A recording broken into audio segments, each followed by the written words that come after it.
രാമേന്ദ്രൻ സാറേ, ABC-ക്ക് രാമേന്ദ്രൻ സാറിൻ്റെ മൗലികമായ സംഭാവനയാണ് കഥയ മമ. അത് വല്ലപ്പോഴും കണ്ടെത്തുന്ന കൗതുകം നിറഞ്ഞ അങ്ങേയറ്റം അന്വേഷണാത്മകമായ എന്നാൽ അക്കാഡമിക് ഇമ്പോർട്ടൻസ് ഉള്ള വിജ്ഞാനപ്രദമായ കണ്ടെത്തലുകളാണ് അങ്ങ് കഥയ മമയിൽ അവതരിപ്പിക്കുന്നത്. വന്ന എപ്പിസോഡുകളൊക്കെ പ്രേക്ഷകർ നല്ല രീതിയിൽ സ്വീകരിച്ചു എന്നാണ് ഞാൻ മനസ്സിലാക്കുന്നത്. ഇപ്പോൾ കഥയ മമയിൽ ഇന്ന് സാറ് പറയാൻ പോകുന്നത് ഫലസ്തീൻ പോരാളികളെന്ന് ഫലസ്തീനികൾ വിളിക്കുന്ന, ലോകം ഭീകരവാദികളെന്ന് വിളിക്കുന്ന കൂട്ടത്തിലെ ഒരു പെൺ പോരാളിയെക്കുറിച്ചാണ്. ആ പോരാളിയെ ഭീകരി എന്ന് വിളിക്കുന്നവർ വിളിച്ചുകൊള്ളട്ടെ. നമ്മളെന്തായാലും അതിൻ്റെ ഒരു കൗതുകം, ആണുങ്ങളായ ഭീകരവാദികൾ ലോകം നിറഞ്ഞു വാഴുമ്പോൾ എത്രയോ പേരുകൾ നമുക്ക് പരിചയം ഉണ്ടെന്നിരിക്കെ ഒരു പെൺ ഭീകരവാദിയെ അല്ലെങ്കിൽ ഒരു ഭീകരവാദിനിയെ നമ്മൾ പരിചയപ്പെടുത്തുകയാണ്. ദലാൽ മഗ്റബി എന്നാണ് അവളുടെ പേര്. ദലാൽ അൽ മഗ്റബി ഫലസ്തീനിയാണ്. അൽ മഗ്റബി എന്ന പേരിൽ ഫലസ്തീനാണ് എന്ന കൃത്യമായ സൂചനയുണ്ട്. അവരുടെ ദേശത്തിൻ്റെ പേരാണത്. കാരണം ജോർഡാൻ നദിയുടെ പടിഞ്ഞാറാണ് ഫലസ്തീൻ, കിഴക്ക് മഷിരിക്കി എന്നായിരുന്നെങ്കിൽ അത് ഇസ്രായേലിൻ്റേതാണ്. അതുകൊണ്ട് ദലാൽ മഗ്റബിയുടെ വിശദാംശങ്ങൾ ഒന്ന് സാറ് ലോകമറിയാൻ, പ്രേക്ഷകരറിയാൻ വളരെ കൃത്യമായൊരു സ്കെച്ച്, അവരുടെ ഒരു സ്കെച്ച് വരച്ച് കാണിച്ചാൽ ഇന്നത്തെ കഥയ മമ സായുജ്യമടയും. അവർ 19 വയസ്സിൽ കൊല്ലപ്പെട്ടു. കാരണം അവർ ഒരു ഓപ്പറേഷൻ 38 ഇസ്രയേലികളെ ഇസ്രയേലിൽ പോയി കൊന്ന ഒരു ഓപ്പറേഷൻ. ആ ഓപ്പറേഷൻ്റെ അവസാനം അവരും കൊല്ലപ്പെട്ടു. അത് 19 വയസ്സിലാണ്. 1959 ജനിച്ചു, 1978 കൊല്ലപ്പെട്ടു. അപ്പോൾ സാധാരണഗതിയിൽ പ്രത്യേകിച്ചും ഈ ഇസ്ലാമിലൊക്കെ ഈ പുരുഷാധിപത്യമുണ്ട് എന്നൊക്കെ പറഞ്ഞുകൊണ്ടിരിക്കുമ്പോഴാണ് ആ കൂട്ടത്തിൽ ഇങ്ങനെ 19 വയസ്സുള്ള ഒരു പെൺകുട്ടി ഒരു കൂട്ടക്കൊല നടത്തുക, കൂട്ടക്കൊല നയിക്കുക, നേതൃത്വം. അന്ന് സംഘത്തിന് ഒരു 11 അംഗ സംഘം, അതിനെ നയിച്ചത് തന്നെ ദലാൽ മഗ്റബി ആണ്. അപ്പോൾ അവരുടെ കഥയ്ക്ക് ഒരു പ്രത്യേക കൗതുകമുള്ളതുകൊണ്ടാണ് നമ്മളതിവിടെ ചർച്ച ചെയ്യുന്നത്. അവർ പലസ്തീൻ ലിബറേഷൻ ഓർഗനൈസേഷൻ, പലസ്തീൻ വിമോചന മുന്നണിയുടെ ഫത്ത എന്ന് പറഞ്ഞ വിഭാഗത്തിലാണ് പ്രവർത്തിച്ചിരുന്നത്. അതെ, അവരുണ്ട്. പിന്നെ മറ്റേ പലസ്തീൻ്റെ കുറേ ഭാഗങ്ങളൊക്കെ ഭരിക്കുകയും ഇപ്പൊ ബെയ്ജിങ് വിളിച്ചപ്പോൾ അവർ ചർച്ചയ്ക്ക് പോവുകയൊക്കെ ചെയ്തിരുന്നു. ജനാധിപത്യവാദികളാണ്. അതെ, ആ ഫത്തയിലാണ് അവർ പ്രവർത്തിച്ചിരുന്നത്. ഈ ദലാൽ മഗ്റബി 1978 ഈ കോസ്റ്റൽ റോഡ് മസാക്കർ, തീര റോഡ് ആ ഭാഗത്ത് വെച്ച് ബീച്ചിൽ, ഇസ്രയേലിലെ ബീച്ചിൽ വെച്ചിട്ടാണ് ഈ കൂട്ടക്കൊല നടന്നത്. അപ്പോൾ കോസ്റ്റൽ റോഡ് മസാക്കർ എന്നുള്ള അറിയപ്പെടുന്ന ഓപ്പറേഷൻ നയിച്ചത് ദലാൽ മഗ്റബിയാണ്. 38 പേര് കൊല്ലപ്പെട്ടു ഇസ്രയേലികൾ. അതിൽ 13 പേര് കുട്ടികളായിരുന്നു. വല്ലാത്തൊരു ഭീകരപ്രവർത്തനമാണ് ഈ ദലാൽ മഗ്റബി നടത്തിയത്. അത് ഒരു സ്ത്രീയാണ്, ഒരു പെൺകുട്ടി. അപ്പോൾ മഗ്റബിയും 8 ഭീകരരും ആ ഓപ്പറേഷനെ തുടർന്ന് ഇസ്രയേൽ ഓപ്പറേറ്റീവ്സിൻ്റെ വെടിവെപ്പിൽ കൊല്ലപ്പെട്ടു. ഈ പലസ്തീൻ അവരെ പറ്റി പറയുന്നത് രക്തസാക്ഷി എന്നാണ്. പക്ഷേ ഐക്യരാഷ്ട്രസഭയും ഇസ്രയേലും അവരെ ഭീകരവനിത എന്ന് വിശേഷിപ്പിച്ചിട്ടുണ്ട്, ഭീകരവനിതയായിട്ട് പ്രഖ്യാപിച്ചിട്ടുമുണ്ട്. അവർ ജനിച്ചതൊരു അഭയാർത്ഥി ക്യാമ്പിലാണ്, ബെയ്റൂത്തിൽ സബ്ര എന്ന് പറഞ്ഞ സ്ഥലത്ത്. അപ്പോൾ ബാപ്പ അഭയാർത്ഥി ആയിരുന്നു. ജാഫയിലാണ് ബാപ്പയുടെ നാട്. ജാഫ എന്ന് പറയുന്നത് ഇസ്രയേലിൽ തന്നെയാണ്. ഉമ്മ ലബനീസ് ആയിരുന്നു. അതുകൊണ്ടാണ് ബെയ്റൂത്തിൽ ജനിച്ചത്. ഇവർ നഴ്സിംഗ് ആണ് പഠിച്ചത്. അത് കഴിഞ്ഞ് 1975 ആഭ്യന്തര യുദ്ധകാലത്ത് ഈ ഭീകര പ്രവർത്തനത്തിലൊക്കെ ഏർപ്പെട്ടു. PLOയിലും ഒക്കെ ഫത്തയിലെ ഈ വാർത്താവിനിമയ വിഭാഗത്തിൽ ജോലി ചെയ്തു, കമ്മ്യൂണിക്കേഷൻ. അത് കഴിഞ്ഞ് സിറിയൻ പട്ടാളത്തിനെതിരെ തെക്ക് കിഴക്കൻ മലമ്പ്രദേശത്ത് അവിടെ ഈ ഓപ്പറേഷൻ നടത്താനൊക്കെ പോയിരുന്നു. 1976 സിറിയൻ സേന ലെബനൻ അധിനിവേശത്തിന് എത്തിയപ്പോൾ അവർ മുഴുവൻ സമയം ഈ ഭീകരപ്രവർത്തനങ്ങളിൽ ഏർപ്പെടാൻ തുടങ്ങി. 1977 3 മാസം ഇവർക്ക് ഇത്തരം പ്രവർത്തനങ്ങളിൽ പരിശീലനം കിട്ടി, PLOയുടെ പരിശീലനം കിട്ടി. അത് കഴിഞ്ഞ് അവരെ ഇറ്റലിയിലെ PLOയുടെ ഓഫീസിൽ എന്ന് പറഞ്ഞാൽ ഒരു ഓഫീസ് വർക്ക്, അങ്ങനെ ഇറ്റലിയിൽ പോയിട്ട് PLO ഓഫീസിൽ കമ്മ്യൂണിക്കേഷൻ വിഭാഗത്തിൽ ജോലി ചെയ്യൂ എന്നൊരു നിർദ്ദേശം കിട്ടി. ആ നിർദ്ദേശം അവർ നിരസിച്ചു. ഇല്ല, ഞാൻ ഗ്രൗണ്ടിൽ വർക്ക് ചെയ്തോളാം, പോരാട്ടത്തിൽ ഞാൻ നിന്നോളാം എന്ന് പറഞ്ഞ ആ കസേരപ്പണി വേണ്ടാന്ന് വെച്ചു അവർ.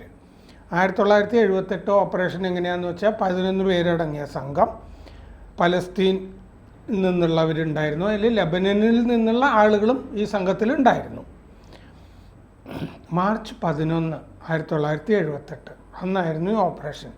ടെൽ അവീവിനടുത്ത ബീച്ചിൽ തീരമേഖലയിലാണ് ഈ സംഘത്തെ നയിച്ചുകൊണ്ട് ദലാൽ മഗ്രബി പോയത്. ആ പോകാനുള്ള സാഹചര്യം എന്താണെന്ന് വെച്ചാൽ, പലപ്പോഴും ഇപ്പോൾ ഹമാസ് ഒക്ടോബറിൽ ആക്രമണം നടത്തുമ്പോൾ ഒരു സമാധാന ഉടമ്പടി പശ്ചാത്തലത്തിൽ ഉണ്ടായിരുന്നല്ലോ, അറബ് രാജ്യങ്ങളും ഇസ്രയേലും തമ്മിൽ. അത് കട്ടിൽ ചെയ്യാൻ വേണ്ടിയിട്ടായിരുന്നല്ലോ ആക്രമണം. അതിനെ തുടർന്ന് ആ ഉടമ്പടി ഉണ്ടായിട്ടില്ല. എന്ന് പറഞ്ഞ പോലെ ഈ കൂട്ടക്കൊലയ്ക്ക് മുമ്പ് മെനാഹം ബെഗിനും ഇസ്രയേലിൻ്റെ പ്രധാനമന്ത്രി ഈജിപ്ത് പ്രസിഡന്റ് അൻവർ സാദത്തും അവർ തമ്മിലൊരു സമാധാന ചർച്ച നടക്കാൻ പോവുകയാണ്. അത് അട്ടിമറിക്കുക എന്നുള്ളതായിരുന്നു ലക്ഷ്യം. ടെൽ അവീവിലെ പ്രതിരോധ മന്ത്രാലയം ആക്രമിക്കുക. ഈ ദലാൽ മഗ്രബിയുടെ സംഘത്തിന് 2-3 നിർദ്ദേശങ്ങൾ കൊടുത്തിരുന്നു, നിങ്ങൾ ഇസ്രയേലിൽ പോയി നടപ്പാക്കേണ്ടത് എന്ന് പറഞ്ഞിട്ട്. ഒന്ന്, പ്രതിരോധ മന്ത്രാലയം ഇസ്രയേലിൻ്റെ ആക്രമിക്കുക. അത് കഴിഞ്ഞില്ല എങ്കിൽ നിങ്ങൾ പാർലമെൻറ്റ് ആക്രമിക്കുക, നെസറ്റ് എന്നാണ് ഇസ്രയേൽ പാർലമെൻറ്റ്, അത് ആക്രമിക്കുക. അതും കഴിഞ്ഞില്ലെങ്കിൽ നിങ്ങൾക്ക് കിട്ടിയ ഈ ഇസ്രയേലുകാരെ മുഴുവൻ കൊന്നൊടുക്കുക, കിട്ടിയ ആളുകളെയൊക്കെ അങ്ങ് കൊന്നേക്കുക. അപ്പോൾ അതിന് പലസ്തീൻ ഭീകരരെ പിടിച്ച് കുറേ ജയിലിൽ ഇട്ടിട്ടുണ്ട് ഇസ്രയേൽ. അവരെ അങ്ങനെ ജയിലിൽ നിന്ന് വിടാൻ വേണ്ടി നമുക്ക് ശ്രമം നടത്തുക, കുറേ പേരെ നമ്മൾ റാഞ്ചുക, ബന്ദികളാക്കുക, കുറേ പേരെ കൊല്ലുക. ഇതായിരുന്നു പദ്ധതി. അങ്ങനെ ആണ് ബീച്ചിൽ പോകുന്നത്. അപ്പോൾ ബീച്ചിൽ പോകുമ്പോൾ അവിടെ ഒരു അമേരിക്കൻ ഫോട്ടോഗ്രാഫർ സ്ത്രീ പടമൊക്കെ എടുത്ത്, അവർ ഈ പ്രകൃതി ചിത്രങ്ങൾ എടുക്കുന്നവരാണ്. അപ്പോൾ പ്രകൃതി ചിത്രങ്ങൾ ബീച്ചിൻ്റെയൊക്കെ എടുത്തുകൊണ്ടിരിപ്പുണ്ടായിരുന്നു. ഗെയിൽ റൂബിൻ എന്നാണ് അവരുടെ പേര്. അവരെ കണ്ടു, അവർ പ്രകൃതി ചിത്രങ്ങൾ എടുക്കുന്നുണ്ടായിരുന്നു. ഇവർ US സെനറ്റർ അബ്രഹാം റിബിക്കോഴ്സിൻ്റെ അനന്തരവളായിരുന്നു ഈ ഗാരിൽ റൂബിൻ. അവരെ കൊന്നു. ഓ, അമേരിക്കക്കാരിയാണല്ലോ. അമേരിക്കക്കാരി ആയതുകൊണ്ടാവോ ഇനിയിപ്പോൾ ഈ ഇസ്രായേലി സ്ത്രീയാണ് നിങ്ങളിവിടെ എന്ത് ചെയ്യാന്ന് അവർ ചോദിച്ചു.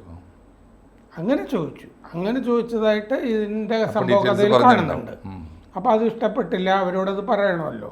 എന്തായാലും അവരെ വെടിവെച്ച് കൊന്നു.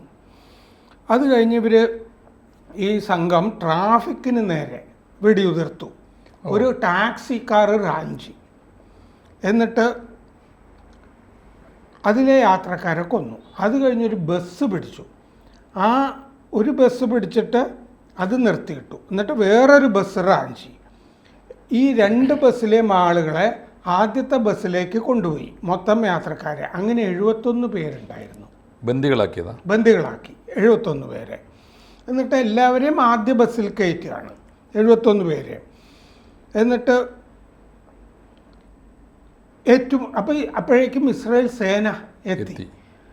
ഏറ്റുമുട്ടൽ നടക്കുന്ന ഉറപ്പായി കഴിഞ്ഞപ്പോൾ ഈ ബസ്സിൻ്റെ അകത്തൊരു സ്ഫോടനം ഉണ്ടായി. അത് ഈ ദലാൽ മഗ്രബി ഗ്രനേഡ് ഉപയോഗിച്ച് ബസ് തകർത്തതാണ് എന്നാണ് ഒരു വേർഷൻ. പലസ്തീൻകാർ പറയുന്ന അങ്ങനെയല്ല, ഹെലികോപ്റ്ററിൽ ഇസ്രായേൽ കൊണ്ടുവന്ന് ബോംബിട്ടതാണെന്ന് പറയുന്നുണ്ട്. അത് പക്ഷേ ആരും ഈ കഥ അറിയുന്നവർ വിശ്വസിക്കുന്നില്ല. അങ്ങനെ ബസ്സിൽ സ്ഫോടനം ഉണ്ടായി. ആ സ്ഫോടനത്തിന് മുമ്പ് മഗ്രബി PLOയുടെ പതാക ഉയർത്തി കാണിച്ചു എന്ന് പറയുന്നുണ്ട്. അങ്ങനെ ഞങ്ങൾ പലസ്തീൻ രാജ്യം ഉണ്ടാക്കാൻ പോവുകയാണ് എന്ന് പറഞ്ഞ് പലസ്തീൻ രാജ്യപ്രഖ്യാപനവും അവിടെ ഉണ്ടായി. എന്നിട്ട് മഗ്രബി ഗ്രനേഡ് വെച്ചാണ് ഇത് തകർത്തത്. കാരണം ഏറ്റുമുട്ടലാണ്, പിടിക്കപ്പെടും എന്നുള്ളൊരു തോന്നലിൽ നിന്നുണ്ടാവുന്നതാണ്. 8 ഇസ്രയേൽ ഈ ഹിസ്ബുള്ള ഈ തടവുകാരെ കൈമാറ്റം ചെയ്യുന്നൊരു പദ്ധതി നടപ്പാക്കി. ഇസ്രയേലും ഹിസ്ബുല്ലയും ഈ പരസ്പരം ബന്ദികളാക്കിയവരെ കൈമാറുന്നു. ആ കൈമാറുന്ന സമയത്ത് മഗ്രബിയുടെ ഭൗതികാവശിഷ്ടങ്ങൾ അത് ലെബനന് കൈമാറി. പക്ഷെ അങ്ങനെ കൈമാറി കിട്ടിയ ശവപ്പെട്ടിയിൽ കല്ലും മണ്ണും മാത്രമേ ഉണ്ടായിരുന്നുള്ളൂ എന്ന് മഗ്രബിയുടെ സഹോദരി പറഞ്ഞിട്ടുണ്ട്. എന്ന് പറഞ്ഞാൽ അതുപോലും കൊടുത്തിട്ടില്ല. അതൊന്നും ഉണ്ടായിരിക്കില്ല. അതൊന്നും സൂക്ഷിക്കുന്ന പരിപാടിയും സൂക്ഷിച്ചിട്ടില്ല എന്ന് മാത്രമല്ല, അത് സൂക്ഷിക്കേണ്ടതില്ല എന്നുകൂടി അവർ തീരുമാനിച്ചിട്ടുണ്ടാവും, നാമാവശേഷമാക്കിയിട്ടുണ്ടാവും. അല്ലെങ്കിൽ അങ്ങനെ ഒരു സ്ഥലവും കാര്യങ്ങളും ഒക്കെ ഉണ്ടെങ്കിൽ പിന്നെ അവിടെ പ്രാർത്ഥനയും കാര്യങ്ങളും ഒക്കെ നടക്കും. അതൊക്കെ അതിന് തീർച്ചയായിട്ടും. എന്തായാലും ഇത് കൗതുകമുള്ളൊരു വാർത്തയാണല്ലോ, വളരെ കൗതുകമുള്ള വാർത്തയാണ്. ഇതിൻ്റെ എനിക്ക് തോന്നിയതൊരു അതിനൊരു കോയിൻസിഡൻസാണ്.